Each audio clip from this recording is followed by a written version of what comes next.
Hello everyone, my name is Altamash Shaikh. आज हम सीखने जा रहे हैं क्लास 12 का चैप्टर नंबर 1 फाइनल अकाउंट। आज हम लेक्चर में चैप्टर नंबर 1 को पूरी तरह से कंसेप्ट को क्लियर करेंगे। एक प्रैक्टिकल सम्स भी मैं आपको आज करवाऊंगा, लेकिन उससे भी पहले आपको मैं बता दूं कि जिस दिन मैं लेक्चर बना रहा हूं, आज से लेके ठीक 10 दिन बाद आपका पहला पेपर है। तो इस 10 दिन में मैं आपको पूरे चैप्टर्स कवर करवाने वाला हूँ। आपको सिर्फ ये चाहिए कि जैसे जैसे मैं बोलते जाता हूँ और जैसे जैसे मैं करते जाता हूँ, आपको वैसे ही फॉलो करना है। ठीक है, स्टार्ट करते हैं आज का chapter number 1, that is introduction to partnership final account. Okay बच्चों, पढ़ाने से पहले कुछ चीजें मैंने आपके लिए तैयार रखी है, हम पहले उसको देख लेते हैं। टोटल आपके सिलेबस में चैप्टर्स कितने हैं? कुछ 8 से 10 है। मैं आपको उसमें से कितने चैप्टर्स पढ़ाऊंगा जिससे आपका 80 मार्क्स का पेपर पूरी तरह से कवर हो जाए। अभी अगले 10 दिन में मेरे लिए भी ये रिस्पॉन्सिबिलिटी है कि मुझे आपको पूरे चैप्टर को अच्छे से सिखाना है। दूसरी चीज कि आपको उतना पेशेंटली वीडियो को देखना पड़ेगा। अभी मेरा वीडियो बड़ा हो सकता है बिकॉज जब मैं आपको सिखाऊंगा बच्चों, तो मैं आपको सिर्फ सम्स नहीं सिखाऊंगा, मैं आपको पूरी नॉलेज के साथ सिखाऊंगा, जिससे आपका ऑब्जेक्टिव्स भी कवर हो जाएगा। पेपर में 100% 20 मार्क का ऑब्जेक्टिव आता है और वो ऑब्जेक्टिव्स चैप्टर्स में सिखाए गए कंसेप्ट के बेस पे बनाया जाता है।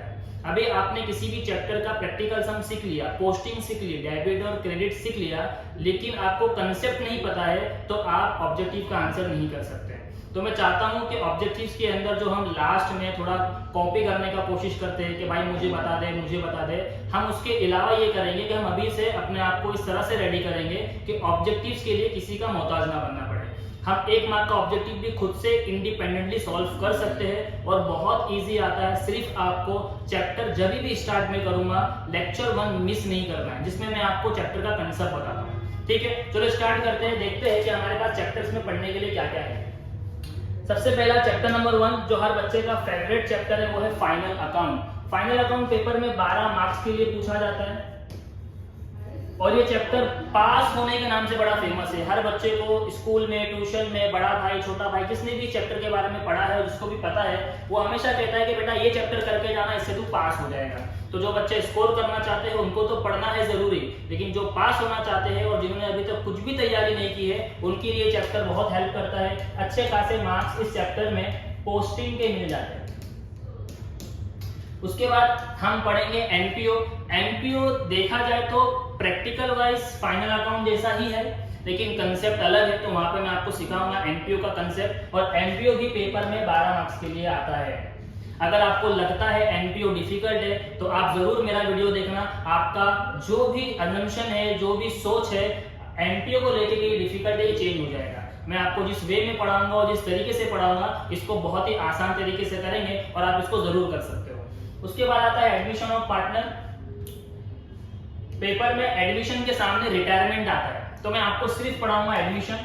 देखो बच्चों, एडमिशन और रिटायरमेंट दोनों आमने सामने आता है। कंसेप्ट देखा जाएगा तो टोटली सेम है, बस वहां पे एक पार्टनर एडमिशन ले रहा है और यहाँ पे एक पार्टनर रिटायर्ड हो रहा है। जो भी कैलकुलेशन है, हिसाब किताब है, सब कुछ सेम रहता है। बस ट्रीटमेंट क्या होता है, एक पार्टनर आ रहा है तो क्या ट्रीटमेंट है और एक पार्टनर के रिटायर्ड होने पे क्या ट्रीटमेंट है, वहां पे फर्क आ जाता है। तो अगर आप सीखना चाहते हो एडमिशन, तो आप ये लेक्चर को जरूर देखना।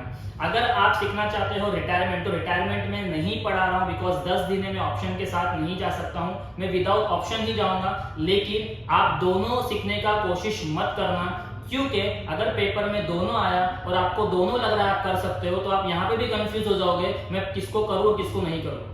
राइट, तो एक सीखो, बाय डिफॉल्ट आपका कंसेप्ट क्लियर है कि मैं एडमिशन करने जाऊंगा, चाहे एडमिशन का लेजर आए, चाहे एडमिशन का जर्नल है, मैं रिटायरमेंट नहीं करूंगा। हाँ, लेकिन रिटायरमेंट के ऊपर जो ऑब्जेक्टिव्स आ सकते हैं वो मैं आपको डेफिनेटली बताऊंगा। उसके बाद आता है डेट। डेट एक ऐसा चैप्टर है, बहुत छोटा चैप्टर है, 8 मार्क्स के लिए, और बहुत इजीली हर बच्चा इसको सॉल्व कर सकता है, करके जा सकता है। उसके बाद हम सीखेंगे इशू ऑफ शेयर। ये भी 8 मार्क्स के लिए पूछा जाता है। इशू ऑफ शेयर पूरा के पूरा डिपेंड है जर्नल एंट्री पे, और इसकी जर्नल एंट्री बहुत ही बेसिक है, थोड़ा बहुत कैलकुलेशन है, वो भी मैं आपको फॉर्मेट में दे दूंगा, जिससे आप उसको भी सॉल्व कर सकते हो।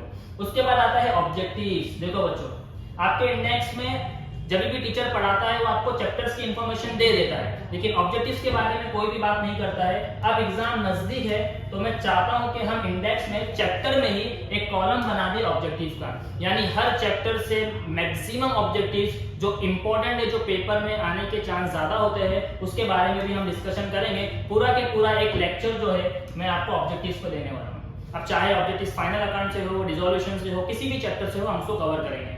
उसके बाद लास्ट में हम सीखेंगे proforma of bills of exchange. आपके कॉलेज में, आपके ट्यूशंस में आपने सुना होगा या अपने दोस्तों से सुना होगा कि भाई 5 मार्क के लिए बिल्स ऑफ एक्सचेंज का बिल बनाना होता है। वो बिल को कहते हैं प्रोफॉर्मा, कि एक बिल का फॉर्मेट, कि बिल्स ऑफ एक्सचेंज दिखता कैसे है, उसमें क्या क्या कंटेंट लिखे जाते हैं, और वो भी हम एक लेक्चर में सीखेंगे। ये प्रोफॉर्मा ऑब्जेक्टिव्स का पार्ट है और 20 में से 5 मार्क्स इसके मिल जाते हैं। अगर आपने प्रॉपर सही कंटेंट, सही चीज को सही जगह पे लिखा है, जैसे वो होना चाहिए वैसा लिखा है, तो आपको कितने मार्क्स मिल जाएंगे? 5 मार्क्स। इसके लिए मैं एक लेक्चर लूंगा। बाकी चैप्टर्स के लिए final account 5 lecture, NPO 5 lecture, admission 5 lecture, that 5 lecture, issue of share 3 lecture. तो काउंट करूं तो 5, 10, 15, 20 और ये 3, 23 और 2, 25 लेक्चर मुझे लगेंगे। अब मैं आपको बता दूं कि मेरे पास 10 दिन है, लेकिन कहीं ना कहीं आपके पास अकाउंट्स के लिए प्रॉपर 5 से 6 दिन की छुट्टी पड़ रही है। अगर आप फोकसली मेरे वीडियो को, सारे वीडियो को आराम से पेशेंटली बैठ के देखते हो, आपकी टेक्स्ट बुक का और आने वाले बोर्ड में पेपर का ऐसा कोई सम्स नहीं होगा जिसको आप नहीं कर सकते हो। ये मेरी गारंटी है। बस आपको पेशेंटली सुनना पड़ेगा, बिकॉज मेरा वीडियो लेंथी हो सकता है लेकिन बहुत नॉलेजेबल होगा। आई होप कि आप सब लोग रेडी हो। चलो स्टार्ट करते हैं। फाइनल अकाउंट के बारे में हम बात कर रहे थे कि जब फाइनल अकाउंट पेपर में आएगा बच्चों, तो फाइनल अकाउंट होता क्या है? सबसे पहली चीज तो मैं आपको बता दूं फाइनल अकाउंट होता क्या है। फाइनल अकाउंट आपके अकाउंटिंग का सबसे आखिरी स्टेप है, आखिरी स्टेप, लास्ट स्टेप। यानी बिजनेस के अंदर बहुत सारी चीजें हो रही है। बिजनेस के अंदर रोज माल को बेचा जा रहा है, खरीदा जा रहा है, कभी उधार में बेचा जा रहा है, कभी कैश में बेचा जा रहा है, राइट। बहुत सारे प्रॉफिट्स हो रहे हैं, बहुत सारे लॉस हो रहे हैं। आप इन सारी चीजों को रिकॉर्ड करते हो। क्या करते हो? रिकॉर्ड करते हो। और रिकॉर्ड कहां करते हो? तो आपने क्लास 11 में पढ़ा था जर्नल एंट्री, राइट। तो जर्नल एंट्री में सिखाया जाता है कि रिकॉर्ड किया जाए, जर्नल एंट्री से लेजर में बनाया जाए, लेजर से ट्रायल बैलेंस में बनाया जाए, और उस ट्रायल बैलेंस से हम बनाते हैं फाइनल अकाउंट। तो अगर आपको पेपर में पूछा जाए, पेपर में नहीं भी पूछा जाए, तो फाइनल अकाउंट का मतलब याद रखना कि फाइनल अकाउंट के अंदर हम हमारे बिजनेस का ग्रॉस प्रॉफिट पता करते हैं। क्या पता करते हैं बच्चों? Gross profit. हम बिजनेस का पता करते हैं नेट प्रॉफिट। सही बात है। अगर आप कोई भी पार्टनरशिप फर्म चलाते हो, तो पार्टनरशिप फर्म प्रॉफिट में चल रहा है या लॉस में चल रहा है, कैसे पता चलेगा? हमें पता करना, हमें बनाना पड़ेगा final account. Sir gross profit पता करते हैं तो लॉस पता करने के लिए क्या बनाना पड़ेगा? अरे सिंपल सी बात है कि अगर आप प्रॉफिट पता कर रहे हो, मतलब वही आपका लॉस भी है और वही आपका नेट लॉस भी है। यानी आपको आंसर अगर डेबिट में आया तो प्रॉफिट होता है, अगर आपका बैलेंस डेबिट साइड में आया तो प्रॉफिट, और अगर आपका आंसर क्रेडिट साइड में आया तो लॉस होता है। सिंपल सी चीज है। अच्छा, फाइनल अकाउंट क्यों बनाते हैं ये आपको पता चल गया। बिजनेस का प्रॉफिट एंड लॉस पता करने के लिए।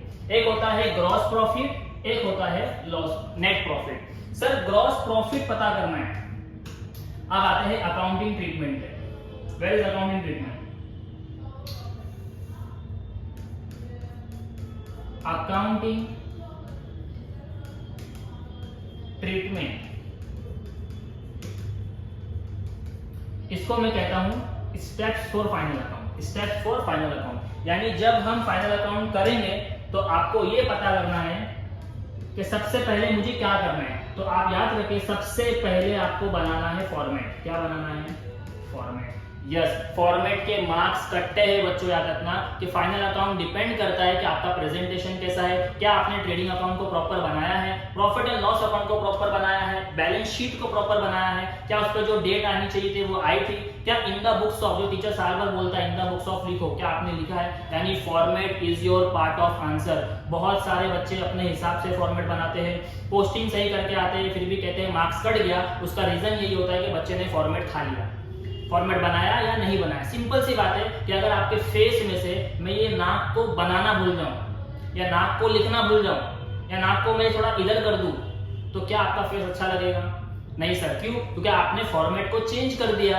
और फॉर्मेट को चेंज किया तो वो गलत हो गया और फॉर्मेट के मार्क्स घटेंगे। तो आपको सिंपल से याद रखना है कि जब मैं फाइनल अकाउंट आपको पढ़ाऊंगा तो मेरे स्टेप्स में है फॉर्मेट। मुझे आपका फॉर्मेट प्रॉपर बनाया हुआ चाहिए जैसे मैंने बनाया है। देखो फॉर्मेट देखेंगे, फॉर्मेट में सबसे पहले बनाया जाएगा ट्रेडिंग अकाउंट, फिर बनाया जाएगा प्रॉफिट एंड लॉस अकाउंट, फिर बनाया जाएगा पार्टनर्स कैपिटल अकाउंट। मैंने ट्रेडिंग के नीचे बनाया है बिकॉज ट्रेडिंग मुझे छोटा सा लगेगा, तो partners capital account third number पे बनेगा। तो ट्रेडिंग एक पेज पे, लेफ्ट वाले आपके राइट पेज पे ट्रेडिंग बनेगा और लेफ्ट साइड पे पीएनएल। उसके बाद आप पेज टर्न करोगे तो पार्टनर्स का अकाउंट बनेगा और चौथे पेज पे आपका बनेगा बैलेंस शीट। अब ये फॉर्मेट को जरा ध्यान से देखना बच्चों। देखो ट्रेडिंग अकाउंट जब बनाया जाएगा तो ऊपर लिखा जाएगा इन द बुक्स ऑफ, यानी जो भी फर्म की बुक है या फर्म का नाम है ऊपर लिखा जाएगा फर्म का नाम। अगर नहीं है तो सिर्फ फर्म लिख के छोड़ दो या पार्टनर्स का नाम लिख के छोड़ दो। उसके बाद आएगा trading account for the year ended. याद रखना हमारा फाइनल अकाउंट हमेशा 31 मार्च के लिए बनाया जाता है। 31 मार्च को हमारी क्लोजिंग होती है और फाइनेंशियल अकाउंट 31 मार्च को ही फाइनल अकाउंट रेडी करता है। अब उसके आगे लिखना पड़ेगा ईयर 2019 का सम से 2018 का सम से आपके टेक्स्ट बुक में क्वेश्चन में दिया होगा। सेम यहाँ पे भी profit and loss account for the year ended 31 March, by default fix date 31 March, date जो भी रहेगा ईयर जो भी रहेगा हम लिखेंगे। पार्टनर्स कैपिटल अकाउंट जो बनेगा डेबिट साइड क्रेडिट साइड, ये डेबिट और क्रेडिट भी लिखना इंपॉर्टेंट है। बच्चे बोलते हैं जरूरी है क्या सर? अगर जरूरी नहीं होता तो मैं लिखता क्या? मैं आपको ऐसी कोई भी चीज बोर्ड पे लिख के नहीं दिखाने वाला हूँ जो इंपॉर्टेंट नहीं है। मेरे फॉर्मेट में जो कुछ भी है वो सब कुछ इंपॉर्टेंट है। पर्टिकुलर यहाँ पे पार्टनर्स का नाम आता है तो बहुत सारे बच्चे गलती से रुपीज लिख कर आ जाते हैं, फिर आपने गलत कर दिया तो फॉर्मेट का मार्क्स कटेगा। तो यहाँ प्रॉपर पार्टनर्स का नाम लिखना है, यहाँ पे पार्टनर्स का नाम लिखना है। पार्टनर्स का नाम कभी कभी बड़ा होता है तो शॉर्ट में लिख सकते हो और अगर छोटा है तो पूरा लिखने की कोशिश करो। उसके बाद आता है बैलेंस शीट। बैलेंस शीट के अंदर एक तरफ लायबिलिटीज और दूसरी तरफ असेट्स और ऊपर लिखा जाएगा बैलेंस शीट एज ऑन 31 मार्च 2024। यहाँ पे हमेशा कैपिटल की एंट्री की जाएगी। ठीक है, अजान हो रही है, अजान तक 2 मिनट होल्ड करेंगे, फिर हम अजान के बाद फौरन कंटिन्यू करेंगे। करते हैं फॉर्मेट। हम फॉर्मेट पे थे बच्चे। फॉर्मेट में मैंने आपको भी जस्ट बताया कि trading account, profit and loss account आमने सामने पेज पे बनेगा। उसके बाद बनेगा partners capital account third page पे एंड उसके बाद बनेगी बैलेंस शीट। अभी आपने अगर नोटिस किया होगा तो आपने ध्यान दिया होगा कि ट्रेडिंग अकाउंट के अंदर कुछ आइटम्स ऐसे हैं जो मैंने पहले से लिख के रखे हैं। जैसे कि जब मैं ट्रेडिंग अकाउंट बनाता हूं तो डेबिट साइड पे ओपनिंग स्टॉक लिखूंगा, वो उसकी फिक्स प्लेस है। ओपनिंग स्टॉक को कभी भी नीचे नहीं लिखा जाएगा बच्चों, याद रखना। ओपनिंग स्टॉक ऊपर और उसके ठीक नीचे लिखा जाएगा परचेज। तो to opening stock to purchase. और ट्रेडिंग अकाउंट के क्रेडिट साइड पे पहले लिखा जाएगा बाय सेल्स। क्या लिखा जाएगा? By sales. तो यहाँ पे आ गया ओपनिंग स्टॉक। एक सिंपल सी चीज याद रखना जिससे आपको फॉर्मेट याद हो जाएगा। ओपनिंग डेबिट होता है, ओपनिंग स्टॉक डेबिट होता है और क्लोजिंग स्टॉक क्रेडिट होता है। तो आपको ये फॉर्मेट याद हो जाएगा। जब भी आप ट्रेडिंग अकाउंट बनाओगे ये चार चीज आपको उसके अंदर लिख के छोड़ देनी है। अमाउंट आएगा बाद में डाल देंगे। Opening stock, closing stock, purchase, sales. Opening stock, closing stock, purchase, sales. Purchase के नीचे देखो मैंने रिटर्न लिखा हूं और सेल्स के नीचे भी रिटर्न लिखा हूं। यहाँ पे याद रखना क्वेश्चन में रिटर्न्स आता है। क्या आता है? रिटर्न्स। एक होता है रिटर्न आउटवर्ड जिसे हम परचेज रिटर्न कहते हैं, एक होता है रिटर्न इनवर्ड जिसे हम सेल्स रिटर्न कहते हैं। तो आपको याद रखना है रिटर्न आउटवर्ड परचेज में से माइनस होता है और सेल्स में से क्या माइनस होता है? Return inward. जब इंसान माल खरीदता है, परचेज करता है और किसी भी रीजन की वजह से वो उसको वापस करता है, चाहे पसंद नहीं आया, टूटा हुआ निकला, डैमेज निकला, वो उसको वापस करता है तो परचेज रिटर्न बन जाता है। और जब हम किसी सामान को सेल्स कर देते हैं, कस्टमर को बेच देते हैं और कस्टमर को पसंद नहीं आता है तो वो सेल्स रिटर्न कर देता है, उसको हम कहां से माइनस करते हैं? सेल्स रिटर्न से। तो परचेज रिटर्न को कहा जाता है रिटर्न आउटवर्ड और सेल्स रिटर्न को कहा जाता है रिटर्न आउटवर्ड। मैं आपको बहुत बेसिक से पढ़ा रहा हूं ताकि ऑब्जेक्टिव्स भी इसमें कवर हो जाए। तो ध्यान से मुझे सुनेंगे, पेशेंटली सुनेंगे। वीडियो कितना भी लंबा हो रहा है होने दो, हमको पूरी नॉलेज लेके उठना है ताकि आने वाले 10 हम खुद से कर सकें। ठीक है, तो परचेज में से क्या माइनस होता है? Return outward. और सेल्स में से क्या माइनस होता है? Return inward. जब ट्रेडिंग अकाउंट बनाया जाएगा तो चार चीजें लिखी जाएगी। सबसे पहले opening stock, closing stock, purchase, sales, return outward, return inward. याद रहेगा? अच्छा अब इधर आ जाओ प्रॉफिट एंड लॉस अकाउंट पे। सेकंड अकाउंट कौन सा है बच्चों? Profit and loss. Profit and loss में भी मैंने कुछ चीजें लिख के रखी है, जैसे कि फर्स्ट लाइन हमेशा छोड़ देना। ऊपर की जो फर्स्ट लाइन होती है डेबिट की भी और क्रेडिट की भी छोड़ देना। क्यों छोड़ना है बाद में बता दूंगा, अभी सिर्फ फॉर्मेट समझो। सर फर्स्ट लाइन छोड़ के डेबिट साइड में आपको लिखना है फॉर्मूला। क्या लिखना है? फॉर्मूला। और वो फॉर्मूला किसका होगा? बैड डेब्ट्स का होगा। बैड डेब्ट्स का फॉर्मूला क्या कहता है, ध्यान देना। To bad debts add new bad debts add new RDD less old RDD. ये फॉर्मूला आपको बाय हार्ट करना है। जैसे ही आपने प्रॉफिट एंड लॉस अकाउंट बनाया, उसके डेबिट साइड में आपको बिना क्वेश्चन पढ़े पहले लिख देना है to bad debts add new bad debts add new RDD less old RDD. Sir ये क्या होता है, कहां से मिलेगा, ये हम बाद में बात कर लेंगे। फॉर्मूला याद कर लो। दो बैड डेब्ट्स है, एक बैड डेब्ट्स, दो बैड डेब्ट्स, दो आरडीडी, एक आरडीडी, दो आरडीडी। अगर ये न्यू आरडीडी है तो ये ओल्ड आरडीडी है, अगर ये न्यू बैड डेब्ट्स है तो ये ओल्ड बैड डेब्ट्स है। याद रहेगा आपको? Okay, very good. उसके बाद आता है पार्टनर्स कैपिटल अकाउंट। डेबिट भी बनेगा, क्रेडिट भी बनेगा। यहाँ पे रुपीज नहीं लिखा जाएगा, पार्टनर्स का नाम लिखा जाएगा। और आखिरी में आता है हमारा बैलेंस शीट। और बैलेंस शीट में एक ही चीज कॉमन है जिसकी फिक्स प्लेस होती है, आपने 11वीं क्लास से देखा है, वो है कैपिटल। ओके, आई होप आपको फॉर्मेट समझ में आ गया। तो मैं स्टेप्स पे था कि मेरा स्टेप्स क्या है, फॉर्मेट। फॉर्मेट के बाद बच्चों हम जाएंगे, जैसे ही हमारा फॉर्मेट रेडी होगा हम क्वेश्चन पे जाके मार्किंग करेंगे। क्या करेंगे? मार्किंग। Very very important. ये मार्किंग भी अगर आपकी गलत हो गई, अगर आपकी मार्किंग गलत हो गई, क्योंकि तीसरा स्टेप जो है ना बच्चों मार्किंग के बाद, वो है पोस्टिंग। मतलब आपने जो मार्क किया है उसको पोस्ट कर दो। अगर आपने कोई भी आइटम को गलत मार्क कर दिया, जैसे कि आपने वेजेस के आगे लिख दिया प्रॉफिट एंड लॉस अकाउंट, आपको मार्किंग करते समय यही करना है, कौन सी चीज ट्रेडिंग में जाएगी, कौन सी चीज प्रॉफिट एंड लॉस में जाएगी, उसके आगे लिखते जाना है। अगर आपने मार्किंग रॉन्ग कर दी तो आपकी पोस्टिंग भी रॉन्ग, और जब पोस्टिंग रॉन्ग हो जाएगी तो आखिरी स्टेप जो होता है पोस्टिंग के बाद हम करेंगे वेरिफिकेशन। क्या करेंगे? वेरिफिकेशन। अब ये वेरिफिकेशन क्या होता है, इसको होल्ड पे डालो। वेरिफिकेशन के बाद होता है टैली। क्या होता है?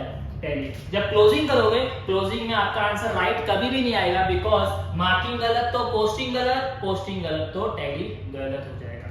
बात समझ में आ गई? ये वेरिफिकेशन क्या है मैं आपको सम्स में डायरेक्ट बताता हूँ। तो आपको ध्यान में रखना है कि जब फाइनल अकाउंट किया जाएगा, ये 5 स्टेप में से एक भी स्टेप आपके मिस नहीं होना चाहिए।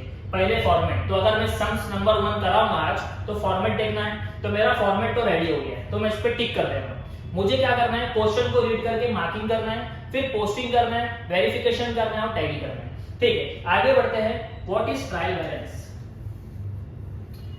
सही बात है कि सर आपने ये तो बता दिया कि मुझे ट्रेडिंग बनाना है, प्रॉफिट एंड लॉस बनाना है, पार्टनर्स का अकाउंट बनाना है और बैलेंस शीट बनाना है, लेकिन ये चारों को बनाने के लिए क्वेश्चन में क्या आएगा? तो याद रखना, क्वेश्चन में आएगा ट्रायल बैलेंस।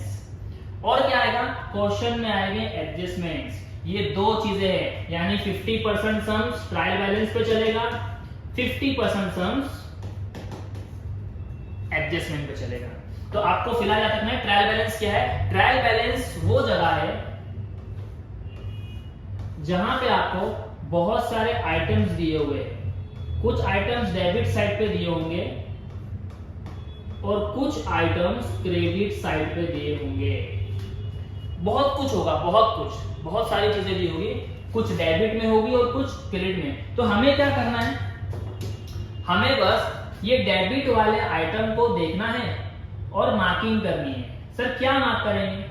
अगर आइटम को देख के आपको लग रहा है वो ट्रेडिंग में जाएगा, कहां जाएगा? ट्रेडिंग अकाउंट में, तो उसके आगे लिख देना है टी। अगर आपको लग रहा है कि सर वो प्रॉफिट एंड लॉस में जाएगा, तो उसके आगे लिख देना है पी। और अगर आपको लग रहा है वो असेट्स या लायबिलिटी है, तो आपको लिखना है बैलेंस शीट असेट्स या बैलेंस शीट लायबिलिटी। तो क्या मतलब? ये ट्रायल बैलेंस को देख के आपको पहचानने आना चाहिए ट्रेडिंग का आइटम कौन सा है, प्रॉफिट एंड लॉस का कौन सा है, बैलेंस शीट का कौन सा है। और हाँ बच्चों, अगर आपको वो लग रहा है पार्टनर्स का है, तो वो जाएगा पार्टनर्स कैपिटल अकाउंट में। यानी कुछ नहीं करना है, ट्रायल बैलेंस के अंदर जो आइटम्स है उनके आगे प्रॉपर मार्किंग करनी है। ट्रेडिंग में जाएगा तो टी लिखेंगे, प्रॉफिट एंड लॉस में जाएगा तो पी लिखेंगे, पार्टनर का हुआ तो पीसीए पार्टनर्स कैपिटल अकाउंट, और अगर असेट हुआ तो बैलेंस शीट, लायबिलिटी हुआ तो भी बैलेंस शीट में जाएगा। क्या बात समझ में आ गई? सेम चीज किसके लिए है? क्रेडिट साइड के लिए भी है। सबसे अच्छी चीज क्या होती है पता है बच्चों आपको फाइनल अकाउंट के अंदर? अभी आपने ये कॉलम बनाया, यहाँ पे लिखा है डेबिट, देखो मैं लिखना भूल गया, मतलब मेरे मार्क्स कट गए फॉर्मेट के, ये हो गया क्रेडिट। तो अब मुझे पता तो चल गया कि sir profit and loss account में जाएगा। अब मैं इधर कंफ्यूज हो जाता हूं कि प्रॉफिट एंड लॉस के डेबिट में लिखूं या प्रॉफिट एंड लॉस के क्रेडिट में लिखूं। तो क्वेश्चन आप पे एक एहसान कर देता है। क्वेश्चन आप पे क्या एहसान करता है कि वो आपको जब ट्रायल बैलेंस देगा ना तो डेबिट साइड और क्रेडिट साइड मेंशन करता है कि ये डेबिट साइड है और ये क्रेडिट साइड है। तो आपको क्या देखना है, अगर ये आइटम ट्रेडिंग में जाएगा तो कौन सी साइड जाएगा? अगर वो डेबिट साइड है तो डेबिट में लिखना, और अगर वो क्रेडिट साइड है तो क्रेडिट में लिखना। यस, मैं बहुत बेसिक से पढ़ा रहा हूं बच्चों, ताकि आपको अगर 0 सन्नाटा यानी अकाउंट्स के अंदर एकदम सन्नाटा हुआ तो भी आपको आज अकाउंट्स आ जाएगा, मेरी गारंटी है। बस ध्यान से सुनना, पेशेंटली सुनना, और आपको ध्यान देना है कि ट्रायल बैलेंस के अंदर डेबिट क्रेडिट दिया होता है तो आपको अकाउंट पहचानने आना चाहिए। अब अकाउंट कैसा पहचानते हैं उसका भी मैं हिंट दे देता हूं। देखो अब ट्रायल बैलेंस में बहुत कुछ होता है, बहुत कुछ होता है। फॉर एग्जाम्पल मैं आपको दिखाता हूं ट्रायल बैलेंस कैसा होता है।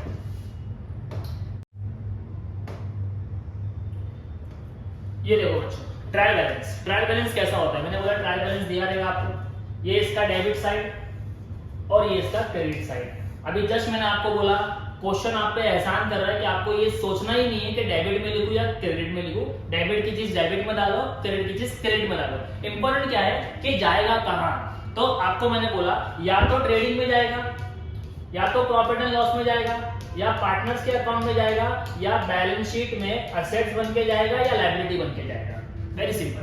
तो हम आप कैसा करेंगे, तो मैं आपको हिंट देता हूं कि यहाँ पे जितने भी आइटम्स है, अगर आपको जरा सा भी फील होता है ये चीज फैक्ट्री के रिलेटेड है। किसके रिलेटेड है? फैक्ट्री तो आपने कभी ना कभी देखी होगी, सुनी होगी, मूवी में, पिक्चर में आप कभी ना कभी गए होंगे।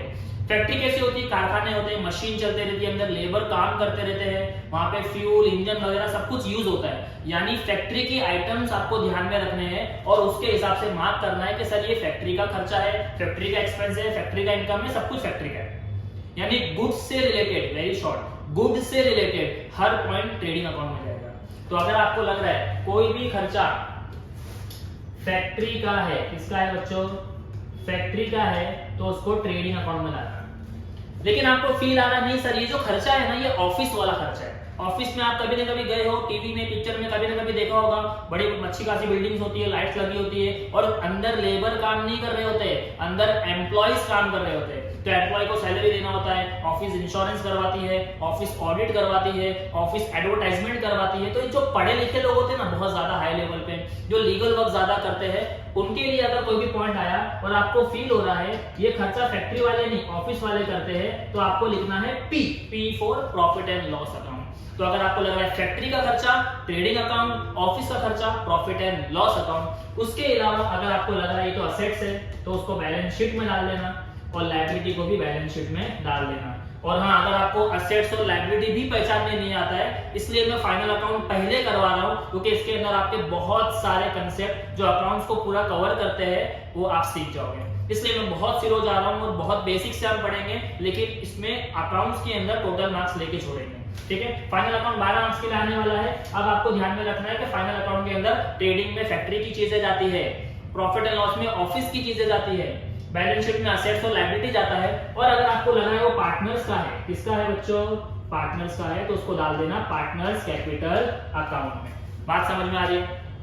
Okay, very good. तो अभी क्वेश्चन है, चलो हम क्वेश्चन को एक नॉर्मली मार्क करते हैं, मेन क्वेश्चन में बाद में कराता हूं। सबसे पहले आता है स्टॉक। स्टॉक का मतलब होता है गुड्स।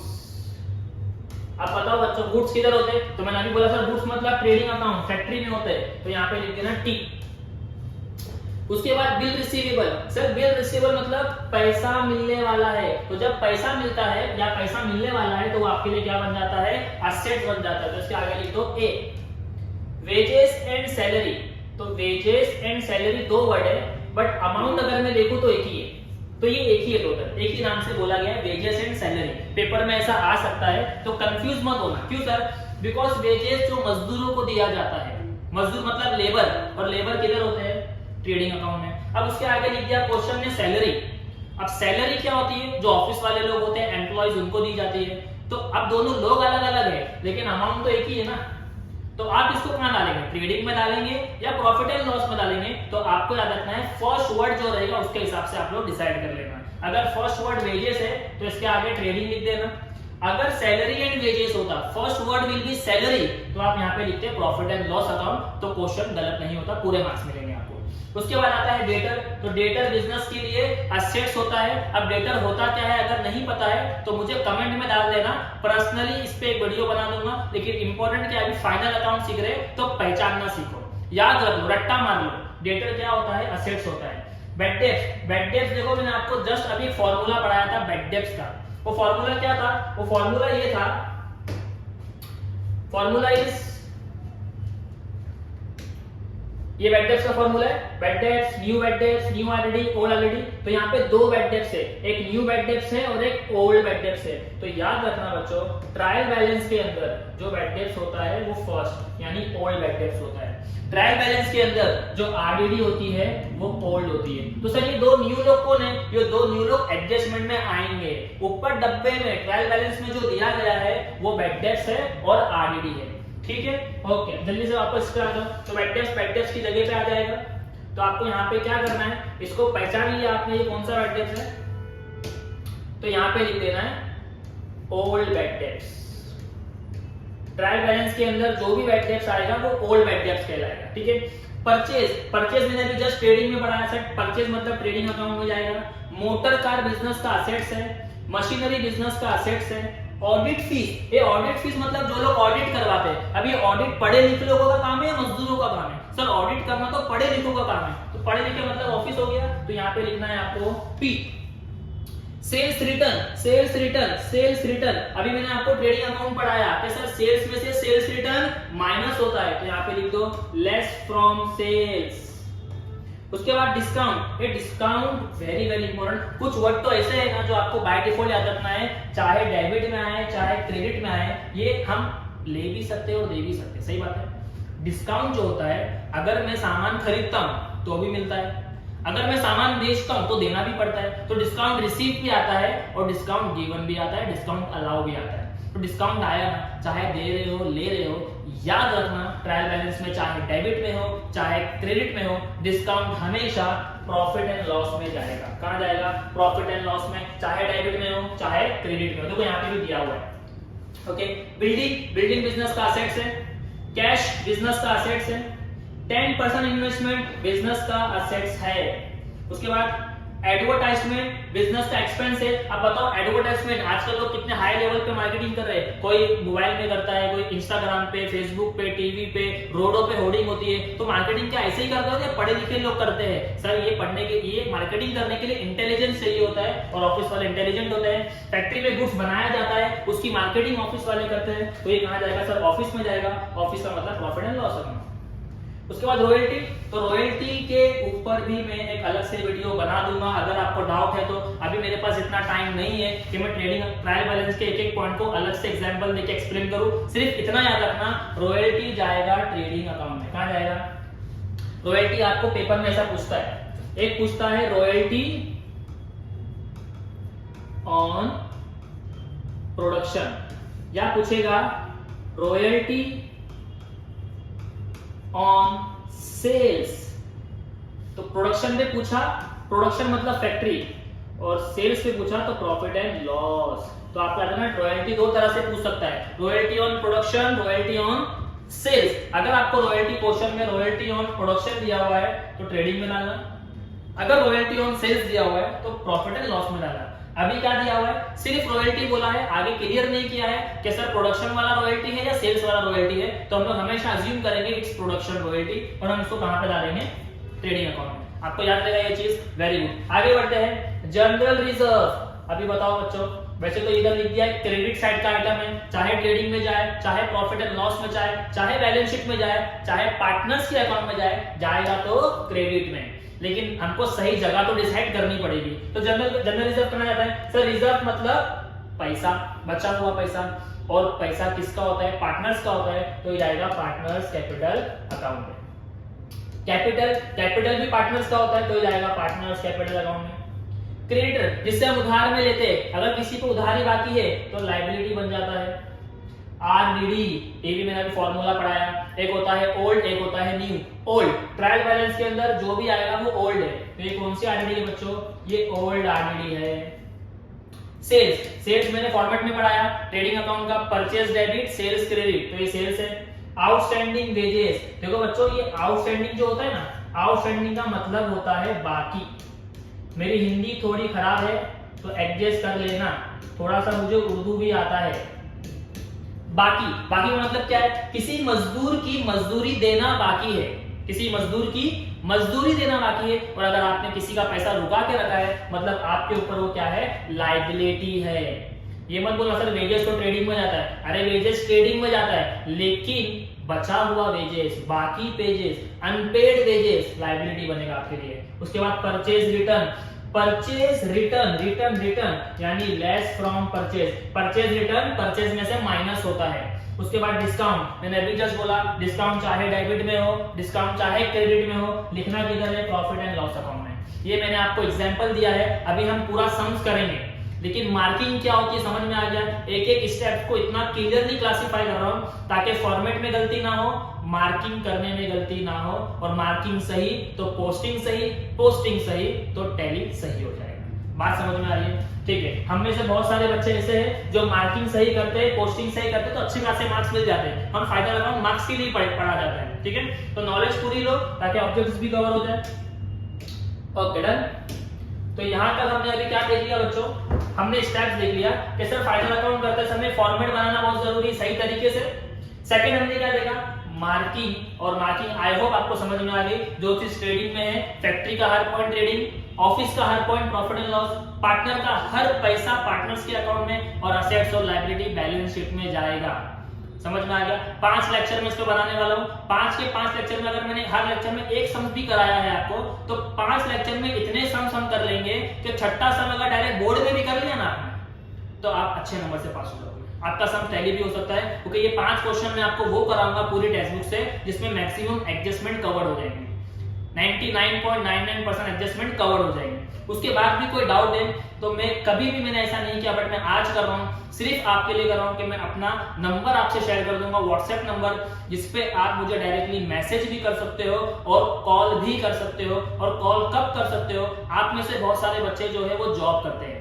अगर जॉब करते हैं, आप इंडिया के किसी भी कोने में से मेरा वीडियो देख रहे हो या पढ़ रहे हो, आपके पास पढ़ने के लिए रात में समय होता है और आप ये सोचते हो कि शायद मैं किसी सर को या टीचर को कॉल कर लूं और मुझे इस चीज का आंसर मिल जाए, आप मुझे बेझिझक रात में किसी भी टाइम कॉल कर सकते हो। इफ आई एम अवेलेबल, और मैं आपके कॉल की रिंग से उठ जाता हूं, मैं आपका कॉल 100% रिसीव करूंगा, और उसी वक्त मेरी नींद चाहे कितनी भी खराब हो या मैं कितनी भी नींद में हूं, अगर आपने मुझसे कुछ पूछा है उसी वक्त मैं फोन पे आपसे वो डिस्कशन कर लूंगा। राइट, अब मुझे नहीं लगता कि मैं इससे ज्यादा आपके लिए अभी कुछ कर सकता हूं। मैं आपके साथ वीडियो शेयर कर सकता हूं, वीडियो में आपको मैक्सिमम चीजें खुद से बता सकता हूं। अभी आप मुझे कमेंट में लिखेंगे, कमेंट में हो सकता है एक साथ बहुत सारे मैसेजेस आ जाए, आपके मैसेजेस मुझसे नेगलेक्ट हो जाए, नजरअंदाज हो जाए, दूर हो जाए, और मैं आपका उसका आंसर नहीं कर सका, तो मुझे ऐसा फील होगा यार मैंने बच्चों को पूरी तरह से नहीं पढ़ाया। तो मैं यहाँ पे तो कवर कर रहा हूँ जितना हो सके बेसिक से, लेकिन उसके बाद भी जब आप करने बैठे हो 100% मुझे लगता है कि आपको डाउट आता है और आपके आसपास आप चाहते हो कोई बताने वाला हो और आपका माइंड फ्रेश रहे। तो मेरा नंबर सिर्फ मैं इसी वजह से शेयर करूंगा कि रात हो या दिन हो, आप मुझे कभी भी कॉल करना, मुझे बोलना कि सर मैं आपका वीडियो देख रहा था और मुझे फाइनल अकाउंट करते समय ये डाउट आया है, क्या आप मुझे अभी बता सकते हो। 100% मैं आपको गाइड करूंगा। ओके, सो आपको क्या करना है, बेफिक्र होकर पढ़ाई करना है, लेकिन पेशेंटली पढ़ना है, वीडियो को पूरा देखना है, और पूरा देखने के बाद जरूर कमेंट करना आपको वीडियो पसंद आया या नहीं आया। Okay, very good. अब आगे बढ़ते हैं। सर फॉर्मेट समझ में आ गया, मार्किंग, मार्किंग के बाद क्या आता है, पोस्टिंग। अब पोस्टिंग बताने की चीज नहीं, दिखाने की चीज है। मैंने आपको मार्किंग दिखा दिया, मार्किंग जैसे मैंने किया है सेम करते जाना, पोस्टिंग तो मैं आपको समझ में बता दूंगा। उसके बाद क्या आता है, वेरिफिकेशन। ये वेरिफिकेशन भी मैं आपको समझ में सिखाता हूँ। उसके बाद आता है टैली। टैली करते समय मैं कैलकुलेटर शायद यूज करूं, लेकिन आपको कैलकुलेटर यूज नहीं करना है। मुझे वीडियो कम टाइम में बनाना है, स्टोरेज फुल हो जाता है, वीडियो रुक जाती है, बहुत सारी चीजें होती है, फिर से रिपीट करना पड़ता है। तो मैं कोशिश करूंगा कम टाइम में कैलकुलेशन वाला पार्ट कैलसी से हम कर लेंगे। जो समझाने वाली चीजें मैं आपको बोर्ड पे प्रॉपर समझाऊंगा, ठीक है। एक पेज आप लोग बैलेंस शीट के बाद छोड़ देना वर्किंग के लिए। कुछ चीजें ऐसी है जिसकी वर्किंग आपको बना के पेपर में दिखानी है और वो वर्किंग पे भी आपको मार्क्स मिलता है, ठीक है। आई होप आपको मेरी बात समझ में आ रही है। ओके, सो क्वेश्चन स्टार्ट करने से पहले एक छोटा सा रिवीजन है और उसके बाद हम समझेंगे एडजस्टमेंट्स के बारे में जो मिस हो गया। हम क्वेश्चन करने से पहले सारे कंसेप्ट को पूरी तरह से क्लियर करेंगे ताकि क्वेश्चन में किसी भी तरह का डाउट ना आए। ओके, तो हमने अभी तक क्या देखा, फाइनल अकाउंट में हम क्या करते हैं, gross profit and net profit पता करते हैं। आपको मैं चीज बता दूं जो आपको पेपर में काम आएगा, ग्रॉस प्रॉफिट जो है वो ट्रेडिंग अकाउंट से मिलता है। ग्रॉस प्रॉफिट जो है वो ट्रेडिंग अकाउंट से मिलता है और नेट प्रॉफिट जो है वो प्रॉफिट एंड लॉस अकाउंट से मिलता है। तो पीएनएल का बैलेंस आया तो मतलब नेट प्रॉफिट या नेट लॉस है, ट्रेडिंग का बैलेंस मिला मतलब ग्रॉस प्रॉफिट या ग्रॉस लॉस है। ओके, अकाउंटिंग ट्रीटमेंट और स्टेप्स की बात करूं तो पहले फॉर्मेट बनेगा, मार्किंग बनेगी, पोस्टिंग होगा, वेरिफिकेशन होगा और टैली होगा। उसके बाद आपने देखा ट्रायल बैलेंस के अंदर आइटम्स दिए जाएंगे, डेबिट में भी और क्रेडिट में भी। डेबिट वाले आइटम को मार्क करना है, इसको भी मार्क करना है और पोस्टिंग कर देना है। उसके बाद है adjustment, very very important. Adjustments याद रखना, एडजस्टमेंट के दो इफेक्ट्स देने होते हैं। कितने इफेक्ट्स देने होते हैं बच्चों? दो इफेक्ट देने होते हैं, जिसमें पहला इफेक्ट क्या होगा, वेरी इंपॉर्टेंट, दो इफेक्ट है। ये सारे देखो मैंने आपको एडजस्टमेंट लिखे हैं। अगर मैं काउंट करूं तो 1 2 3 4 5 6 7 8 9 10 11 12 13 14 एडजस्टमेंट मैंने बोर्ड पे लिख के दे दी आपको। यानी आप कोई भी क्वेश्चन पूरी टेक्स्ट बुक से उठा लो, ये 14 के 14 आपको मिलेंगे। हार्डली 1 और 2 शायद नहीं होगा इसमें, वो मैं आपको सम्स में कराने वाला हूं। लेकिन ये 14 तो हर सम्स में है, यानी ये बोर्ड में भी रहेगा ही रहेगा। तो ये 14 के 14 एडजस्टमेंट के दो इफेक्ट्स आपको याद रखने, मेमोराइज कर लेना है। और मेमोराइज करते समय वो हम अभी करेंगे ताकि ये वीडियो जैसे ही खत्म होगा आपका फाइनल अकाउंट का कंसेप्ट क्लियर हो जाए। तो एडजस्टमेंट के बारे में याद रखना है कि जितने भी एडजस्टमेंट पूछे जाते हैं उनके कितने इफेक्ट है, 2 इफेक्ट है। कुछ एडजस्टमेंट ऐसे हैं जिनके 3 इफेक्ट भी होते हैं, वो भी मैं आपको आने वाले सम्स में कराऊंगा। लेकिन 2 इफेक्ट तो सबके देना ही है। तो सर वो एडजस्टमेंट्स क्या आ सकते हैं और उसके 2 इफेक्ट्स क्या होते हैं उसके बारे में पढ़ेंगे। सबसे पहली चीज क्लोजिंग स्टॉक, एग्जामिनर का सबसे फेवरेट एडजस्टमेंट बोलेंगे इसको, बहुत फेवरेट है। वैसे सबसे ज्यादा फेवरेट क्या है, क्लोजिंग स्टॉक। पेपर में पूछता है। ओपनिंग स्टॉक है तो क्लोजिंग स्टॉक के बारे में पूछता ही है। अब अगर क्लोजिंग स्टॉक का इफेक्ट में बात करूं तो सबसे पहले क्लोजिंग स्टॉक मतलब गुड्स। मैंने पहले ही बार बोल दिया था, स्टॉक का हर पॉइंट ट्रेडिंग अकाउंट में जाता है। तो क्लोजिंग स्टॉक कहां लिखेंगे, ट्रेडिंग अकाउंट में। सर यहाँ पे डेबिट क्रेडिट कैसे पता चलेगा, यहाँ पे आपको पता होना चाहिए। तो मैं आपको लिखा के दे रहा हूं कौन सी चीज डेबिट में जाएगी और सेकंड चीज ऑटोमेटिकली क्रेडिट में ही जाएगी। अगर पहला क्रेडिट है तो दूसरा डेबिट है। ओके, ध्यान देना। स्टॉक का हर पॉइंट ट्रेडिंग में जाता है तो क्लोजिंग स्टॉक कहां जाएगा, ट्रेडिंग अकाउंट के क्रेडिट साइड। सर क्यों क्रेडिट साइड, ओपनिंग डेबिट में है, आपको याद है ना, ओपनिंग डेबिट में है तो क्लोजिंग कहां होगा, क्रेडिट में होगा। और क्लोजिंग स्टॉक बिजनेस का क्या बन जाता है, असेट्स बन जाता है। तो इसका सेकंड इफेक्ट कहां जाएगा, बैलेंस शीट असेट में जाएगा। अब क्यों बन जाता है, काय को बन जाता है, उसका भी रीजन है, लेकिन अभी हमारे पास बिल्कुल टाइम नहीं इस बारे में डिस्कशन करें। तो हम सिर्फ इफेक्ट्स याद करेंगे और फटाफट देखते जाओ कौन सी चीज कहां जाती है। तो ट्रेडिंग अकाउंट कहां जाएगी, ट्रेडिंग अकाउंट क्रेडिट साइड और balance sheet asset side. Depreciation on fixed asset, examiner का दूसरा सबसे फेवरेट एडजस्टमेंट जो पेपर में पूछेगा ही पूछेगा, दैट इज डेप्रिसिएशन। और डेप्रिसिएशन का मतलब क्या होता है, किसी भी चीज को माइनस करना। यानी किसी भी चीज को माइनस करना मतलब किसको माइनस करना, फिक्स्ड असेट्स को माइनस करना। तो पेपर में डेप्रिसिएशन जब आएगा तो हम माइनस करेंगे, क्या करेंगे, लेस करेंगे। किसमें से, असेट्स में से, पहला इफेक्ट। और जब असेट्स की वैल्यू को माइनस किया जाएगा तो बिजनेस को होता है लॉस, और वो लॉस लिखा जाता है प्रॉफिट एंड लॉस अकाउंट में। Which side, her loss debit में, हर लॉस डेबिट में, हर लॉस डेबिट में, हर लॉस डेबिट में जाता है। Okay, depreciation less from assets और second effect profit and loss के डेबिट में जाएगा। उसके बाद देखते हैं new bad debts on debtor, new bad debts on debtor, new bad debts on debtor. देखो लिख के दे रहा है, एक तो न्यू बैड डेब्ट्स है, मैंने आपको बैड डेब्ट्स का फॉर्मूला पढ़ाया है, bad debts add new bad debts add new RDD less old RDD. तो न्यू बैड डेब्ट्स आया, तो न्यू बैड डेब्ट्स आया है तो किस पे लगेगा, डेटर पे। यानी आपको बैड डेब्ट्स को, bad debts is your loss, bad debts is your loss, और लॉस मतलब माइनस। तो इसको सबसे पहले क्या करेंगे, माइनस करेंगे, किसमें से, डेटर में से। तो डेटर में से बैड डेब्ट्स माइनस होगा। सर सेकंड इफेक्ट कहां जाएगा, सेकंड इफेक्ट तो आपको भी पता है, थोड़ा सा दिमाग लगाओ। सर फॉर्मूले में जाएगा, कहां जाएगा, इसका फॉर्मूला है ना, तो ये आएगा फॉर्मूला। उसके बाद आया न्यू आरडीडी, ये भी फॉर्मूले के अंदर है। और आरडीडी भी किस पे लगाई जाती है? डेटर पे लगाई जाती है। तो डेटर पे अगर आरडीडी लगाई जा रही है तो आपको यहाँ पे लिखना है डेटर में से माइनस होगी आरडीडी और ये भी अपने फॉर्मूले में जाएगी।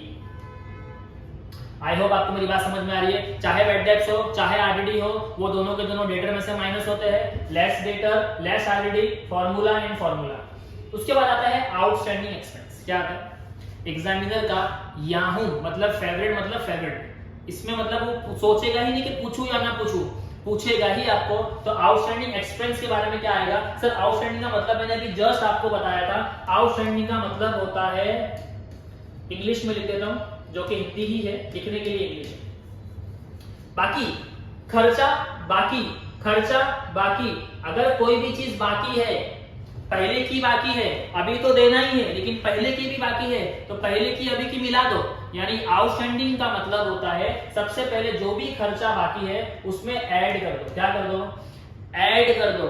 एक्सपेंस में ऐड कर दो। अब वो एक्सपेंस कुछ भी हो सकता है। अगर सैलरी बाकी है सैलरी में ऐड कर दो, वेजेस बाकी है वेजेस में ऐड कर दो, लेकिन ऐड कर दो। और ऐड करने के बाद सेकेंड इफेक्ट क्या होगा? सर अगर कोई खर्चा ऐड हो रहा है तो बढ़ रहा है, और बढ़ रहा है तो टेंशन, और टेंशन का मतलब होता है लायबिलिटी।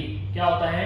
लायबिलिटी। तो आउटस्टैंडिंग एक्सपेंस जब आएगा तो ऐड करेंगे, सेकंड इफेक्ट लायबिलिटी में डालेंगे। उसके बाद है आउटस्टैंडिंग इनकम। सर आउटस्टैंडिंग दो बार आ गया, ध्यान देना, एक एक्सपेंस पे आया है और एक इनकम पे आया है। तो सर अगर एक्सपेंस को ऐड करना है तो इनकम को माइनस करना है क्या? ऐसा नहीं है, वेरी सिंपल। आउटस्टैंडिंग चाहे एक्सपेंस पे आए, आउटस्टैंडिंग चाहे इनकम पे आए, तो आपको ऐड करना है।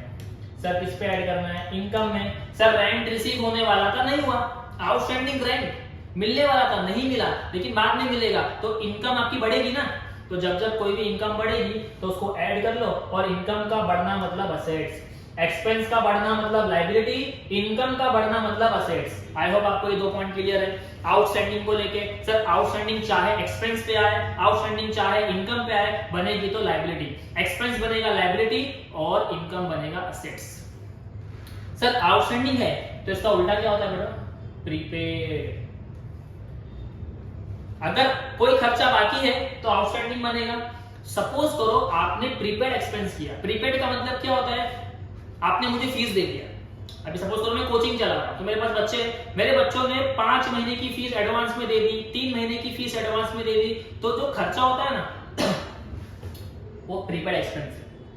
और हो सकता है कोई इनकम मुझे मिलने वाली थी, जैसे बच्चों की फीस इनकम मिलने वाली थी, वो क्या बन गई? सर बच्चों ने 5 महीने की फीस पहले दे दी, वो बन गया प्री रिसीव इनकम। मैंने उस फीस में से 4 महीने का रेंट पहले दे दिया, मतलब प्री रिसीव एक्सपेंस। तो एडवांस एक्सपेंस भी बोल सकते हैं, प्रीपेड एक्सपेंस भी बोल सकते हैं। सर अगर आपने कोई भी खर्चा पहले से करके रखा है तो याद रखना एडवांस पहले से किया तो बाद में नहीं करना पड़ेगा, मतलब इसको माइनस करो।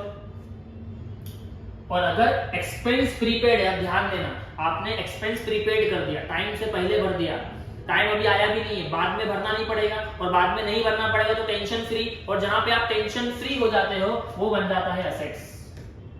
Very important. और उसके बाद प्री रिसीव इनकम।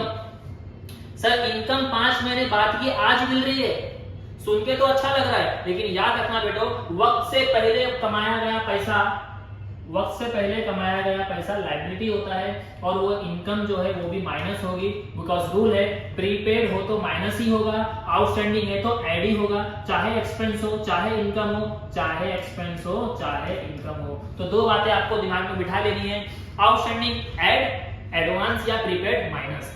अगला इफेक्ट ध्यान देना, अगर आउटस्टैंडिंग एक्सपेंस है, खर्चा बाकी है, तो खर्चा अगर बाकी है तो लायबिलिटी, और अगर इनकम बाकी है तो असेट्स। प्रीपेड में उल्टा, अगर एक्सपेंस पहले से दे दिया तो असेट्स, और अगर इनकम पहले मिल गई, टाइम से पहले मिल गई, तो क्या बनेगी? लायबिलिटी। अब ये प्री रिसीव इनकम लायबिलिटी क्यों कहलाती है? सुन के तो अच्छा लग रहा है, इसके ऊपर डिस्कशन बाद में करेंगे। आपको डाउट है तो कमेंट में डाल देना, एक वीडियो छोटा सा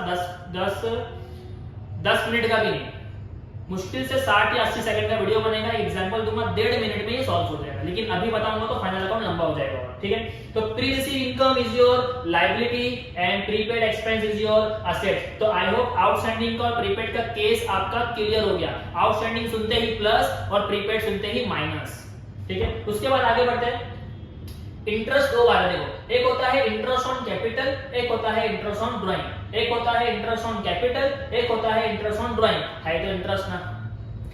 अब कैपिटल मतलब जो पार्टनर पैसा लगाता है ना, जिसको हम कैपिटल बोलते हैं, उसके ऊपर इंटरेस्ट, और ड्राइंग का मतलब जो पार्टनर बिजनेस से पैसा निकालता है उसे ड्राइंग कहते हैं। अब इंटरेस्ट ऑन कैपिटल हो या इंटरेस्ट ऑन ड्राइंग हो, सिंपल सा इफेक्ट बता रहा हूं, ये दोनों भी रिलेट करता है पार्टनर से। किससे रिलेट करता है बच्चों? पार्टनर से। तो इंटरेस्ट ऑन कैपिटल भी पार्टनर्स के लिए होता है, इंटरेस्ट ऑन ड्राइंग भी पार्टनर्स के लिए होता है। बस फर्क ये है कि ये जो इंटरेस्ट ऑन कैपिटल है ये पार्टनर्स अकाउंट के क्रेडिट में जाता है और इंटरेस्ट ऑन ड्राइंग पार्टनर्स के डेबिट में जाता है। सेकेंड इफेक्ट भी दोनों का सेम है, ये प्रॉफिट एंड लॉस में जाएगा, ये भी प्रॉफिट एंड लॉस में जाएगा। अब अगला इफेक्ट तो आप बता ही देंगे, अगर ये क्रेडिट में है तो प्रॉफिट एंड लॉस के डेबिट में लिखो, और अगर ये डेबिट में है तो प्रॉफिट एंड लॉस के क्रेडिट में लिखो। वेरी वेरी इंपॉर्टेंट, बट मैंने आपको बहुत आसानी से समझा दिया कि इंटरेस्ट दो है, एक इंटरेस्ट ऑन कैपिटल होता है, एक इंटरेस्ट ऑन ड्राइंग होता है। इंटरेस्ट ऑन कैपिटल पार्टनर्स के क्रेडिट में जाता है, इंटरेस्ट ऑन ड्राइंग पार्टनर्स के डेबिट में जाता है, और ये दोनों का second effect profit and loss में जाएगा। पहला वाला क्रेडिट तो दूसरा वाला डेबिट, पहला वाला डेबिट तो दूसरा वाला क्रेडिट। आई होप आपको समझ में आ गया। इसके बाद देखो मैंने लिखा है दो चीजें, अगेन डिस्काउंट, एक होता है डिस्काउंट ऑन डेटर, एक होता है डिस्काउंट ऑन क्रेडिटर। आपको अगर मैं पूछूं डिस्काउंट का मतलब सिर्फ इतना बता दो मैथ्स की लैंग्वेज में, डिस्काउंट मतलब माइनस किया जाएगा या प्लस किया जाएगा, तो आप सोचोगे और आपको समझ में आएगा डिस्काउंट मतलब किसी भी चीज को कम करना, यानी माइनस होता है। तो सिंपल सा लॉजिक है सर, डिस्काउंट डेटर पे है मतलब डेटर को कम करो, डिस्काउंट क्रेडिटर पर है मतलब क्रेडिटर को कम कर दो, माइनस कर दो, तो माइनस कर देंगे। सर माइनस करने के बाद अगला इफेक्ट कहां जाएगा? डिस्काउंट डेटर पे हुआ। सर डेटर क्या है पता है? डेटर आपका असेट्स है, क्या है? और असेट्स की वैल्यू जब गिरेगी, असेट्स की वैल्यू जब गिरेगी तो नुकसान होगा प्रॉफिट एंड लॉस के डेबिट में। हर लॉस डेबिट में, हर लॉस डेबिट में, हर लॉस डेबिट में जाता है। असेट्स गिरा तो डेबिट में, सर क्रेडिटर तो आपकी लायबिलिटी है, और लायबिलिटी अगर कम हो रही है तो फायदा है, और फायदा कहां जाता है? प्रॉफिट एंड लॉस के क्रेडिट में। यानी डेटर गिरा तो डेबिट और क्रेडिटर गिरा तो credit. D for debtor, D for debit, C for creditor, C for credit. Loss हुआ तो डेबिट, गेन हुआ तो क्रेडिट। उसके बाद आता है bill receivable dishonoured and bills payable dishonoured. तो बिल रिसीवेबल मैं आपको समझा रहा हूं, बिल्स पेबल आपका होमवर्क रहेगा। इसी वीडियो को देखते समय आपको नीचे कमेंट में फौरन लिख देना है सर मुझे बिल्स पेबल का इफेक्ट समझ में आ गया, और आप मुझे लिख के बताओगे कि आपको इतना पढ़ाने के बाद बिल रिसीवेबल का इफेक्ट क्या समझा। मैंने आपको interest on capital, interest on drawing साथ में पढ़ाया, तो दिमाग चल गया। पार्टनर्स के अकाउंट में जाएगा, पीएनएल में जाएगा। डिस्काउंट, डिस्काउंट डेटर में से माइनस होगा, क्रेडिटर में से माइनस होगा, पीएनएल में जाएगा। वैसे बिल रिसीवेबल, बिल्स पेबल भी है। मैं बिल रिसीवेबल आपको समझा देता हूं। बिल रिसीवेबल डिसऑनर्ड, डिसऑनर्ड का मतलब होता है, डिसऑनर्ड का मतलब होता है कैंसल, कैंसल्ड। सर कैंसल अगर मैं मैथ्स की साइन में इसको प्रूफ करूं तो कैंसल का मतलब प्लस या माइनस? सर कैंसल का मतलब माइनस, यानी बिल रिसीवेबल पहले माइनस होगा। किसमें से? भाई बिल रिसीवेबल में से ही माइनस होगा, जिसका नाम चल रहा है, जिसके ऊपर एडजस्टमेंट है। सर माइनस हो गया, और बिल रिसीवेबल याद रखना, जब जब बिल कैंसिल हो जाता है, जब जब कोई भी बिल कैंसिल हो जाता है वो फौरन डेटर में ऐड होता है। कहां पे ऐड होता है? डेटर में ऐड होता है। तो जब भी बिल रिसीवेबल डिसऑनर्ड होगा तो उसमें से माइनस कर दो और फौरन डेटर में ऐड कर दो। अब आप लोग बिल्स पेबल डिसऑनर्ड का इफेक्ट मुझे कमेंट कर देंगे कि सर बिल्स पेबल डिसऑनर्ड किस में माइनस होगा और किस में ऐड होगा। दैट इज योर असाइनमेंट, और मुझे कमेंट बॉक्स में हर बच्चा लिख के बताएगा। यहाँ पे आपका मोस्टली फाइनल अकाउंट एंड हो जाता है। एक छोटी सी चीज बची हुई है, इसको समझ लेंगे, पूरा फाइनल अकाउंट 100% क्लियर। जब मैं सम्स कराऊंगा तो आपको पूरी चीज यही दिखेगी, सर ने अभी जो कंसेप्ट पढ़ा है ना सम्स में तो वही है। तो सम्स करने के पीछे मत भागना, कंसेप्ट के पीछे भागना। कंसेप्ट एक बार दिमाग में चिपक गया, मैं एक सम्स कराऊंगा, याद रखना अगले 10 सम आप खुद से कर सकते हो 90%। 10% में मेरी हेल्प लगेगी तो मैं आपको कॉन्टेक्ट नंबर दे रहा हूं, आप मुझे कभी भी कॉल करके पूछ सकते हैं। ओके, उसके बाद आता है सर एडजस्टमेंट समझ में आ गया, ट्रायल बैलेंस के बाद जो दिया जाता है वो एडजस्टमेंट है, लेकिन आपके पेपर में क्या आता है पता है? Hidden adjustment. सर ये हिडन एडजस्टमेंट क्या है? हिडन का मतलब छुपा हुआ। मैंने आपको अभी जस्ट बोला कि क्वेश्चन में क्या आता है बच्चों? ट्रायल बैलेंस आता है और आता है एडजस्टमेंट। अब एडजस्टमेंट की बात तो मैंने कर लिया इधर, ट्रायल बैलेंस की बात भी हमने कर ली है, तो ये हिडन एडजस्टमेंट कहां है? हिडन एडजस्टमेंट अगर एडजस्टमेंट में तो नहीं है ना, हिडन है, और हिडन किधर होगा? वो ट्रायल बैलेंस के अंदर। यानी इस ट्रायल बैलेंस के अंदर, इस ट्रायल बैलेंस के अंदर कुछ आइटम्स ऐसे मिलेंगे जो एडजस्टमेंट बने हुए हैं और हमको पता नहीं, खबर नहीं है, और एडजस्टमेंट बने तो दो इफेक्ट देना होता है, तो दो इफेक्ट भी देना पड़ेगा। तो सबसे पहले आपको पहचानना पड़ेगा व्हाट इज हिडन एडजस्टमेंट। कैसे पहचानेंगे? तो देखो मैंने यहाँ पे हिंट लिखा हूं बच्चों, वेरी सिंपल।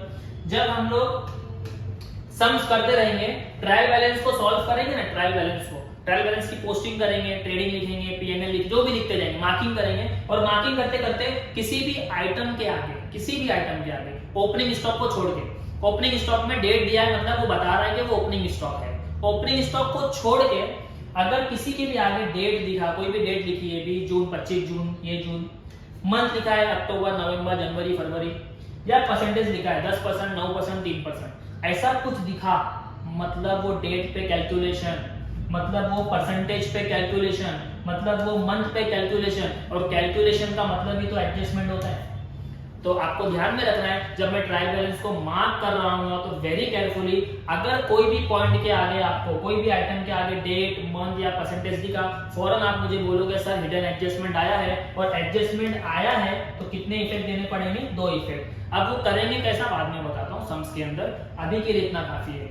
अगर आपको फाइनल अकाउंट का चैप्टर 100% पेपर में सही करके आना है, और आपको अभी तक कुछ भी नहीं आता है, और आपने मेरा वीडियो अभी देखना चालू किया है, तो इस वीडियो को पूरा कंप्लीट देखना।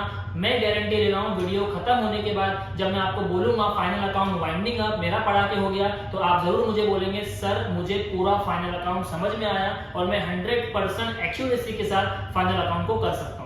तो मैं थोड़ा सा अगर ब्रीफ जाऊंगा तो मेरा वीडियो बड़ा बनेगा, और वीडियो बड़ा बनेगा तो नॉलेज भी ज्यादा होगी, और नॉलेज ज्यादा लेने के लिए पेशेंटली वीडियो को आपको देखना पड़ेगा कंटिन्यूअसली। बात समझ में आ गई? ठीक है, चलो आई होप आपको कंसेप्ट समझ में आ गया। सर कंसेप्ट क्या कहता है? फाइनल अकाउंट के अंदर ग्रॉस प्रॉफिट, नेट प्रॉफिट ढूंढा जाता है। ग्रॉस प्रॉफिट कहां से मिलता है? ट्रेडिंग अकाउंट से मिलता है। नेट प्रॉफिट कहां से मिलता है? प्रॉफिट एंड लॉस अकाउंट से मिलता है। उसके बाद स्टेप्स क्या रहेंगे? फॉर्मेट मार्किंग, फॉर्मेट मार्किंग बहुत इंपॉर्टेंट है, फिर पोस्टिंग करना है, वेरिफिकेशन करना है, टैली करना है। सर ट्रायल बैलेंस के अंदर हमें आइटम्स दिए होंगे डेबिट क्रेडिट अलग अलग, मुझे सिर्फ ट्रेडिंग का ट्रेडिंग में डालना है, पीएनएल का पीएनएल में डालना है, पार्टनर्स का पार्टनर्स में डालना है, बैलेंस शीट का असेट्स या लायबिलिटी में डालना है बच्चों। उसके बाद एडजस्टमेंट मैंने आपको 14 एडजस्टमेंट दिए हैं, पेपर में, बुक में, हर जगह आपको ये मिलेंगे, और जब मिलेंगे और पेपर में यही आने वाला है तो आपकी जिम्मेदारी बनती है ये सारे एडजस्टमेंट के 2 इफेक्ट्स को बाय हार्ट कर ले, और जब आप प्रैक्टिस करोगे थोड़ा बहुत आगे पीछे से देख के कर लेना, लेकिन प्रैक्टिस करते करते आपके माइंड में ये बैठ जाएगा, मेरी गारंटी। बात समझ में आ गई? हिडन एडजस्टमेंट कैसे पहचानेंगे? सर ट्रायल बैलेंस के अंदर किसी भी आइटम के आगे डेट आ गया, मंथ आ गया और परसेंटेज आ गया, तो आपको ये चीज समझ जाना है हिडन एडजस्टमेंट आया है, और एडजस्टमेंट के कितने इफेक्ट देने होते हैं? 2 इफेक्ट। चलो जल्दी से आप लोग सबसे पहले ये फॉर्मेट की एक स्क्रीनशॉट ले लो जल्दी से, कि फॉर्मेट कैसे बनाना है। स्क्रीनशॉट लोगे तो आपके मोबाइल में हमेशा सेव रहेगा, तो वीडियो बार बार देखना नहीं पड़ेगा, नेट चल रहा नहीं चल रहा, आप डायरेक्ट यहां से देख सकते हो। स्क्रीनशॉट लिया आपने? सेकंड स्क्रीनशॉट इसका लो जो हमने कंसेप्ट पढ़ा और बैलेंस शीट पढ़ा।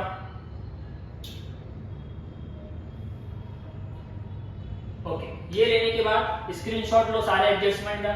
ये आपको जब भी मेरा वीडियो देखोगे आपके सामने लेके बैठना है, तो 100% बुक में कॉपी करना। ये नहीं कि सर वीडियो बन गया है तो वीडियो बार बार देखेंगे, अरे वीडियो में कभी रिचार्ज नहीं रहा, कभी नेट नहीं रहा, कभी नेट स्लो चला, तो रिवाइंड करने में कैसे होगा?